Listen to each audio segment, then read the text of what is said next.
ему петь нужно. Не существует никакой научной платформы для того, чтобы человек научился петь на клиросе. Я могу вам сказать нечто из своего опыта. Для того, чтобы научиться хорошо читать нотный текст с листа и петь довольно сложные произведения, до этого никогда их не видя и о них не слыша, на клиросе гораздо быстрее этому научиться, нежели в консерватории.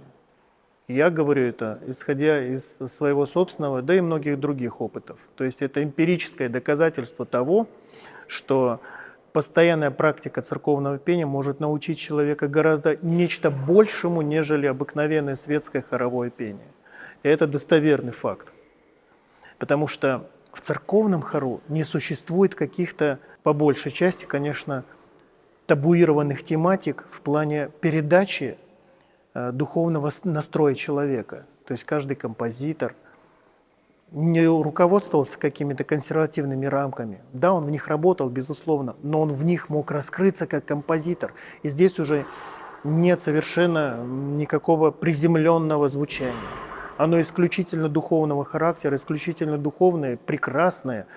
А хор это передает. Он передает не только музыкальную составляющую, он передает духовность композитора. И когда ее нет, это тоже слышно.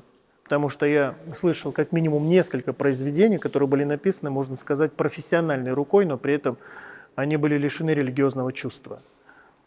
Это тоже слышится. И поэтому хочешь петь на клиросе, приходи и пой. Постепенно будешь изучать глаз, и постепенно будешь знать различия голосов стихирных от ирмостных, к примеру, тропарных от стихирных и так далее. А потом, если уж гораздо глубже вглядываться в дальнейшее изучение и клиросное послушание, изучение этого пения, то можно уже различать, какие гласы у нас киевские, какие греческие и так далее.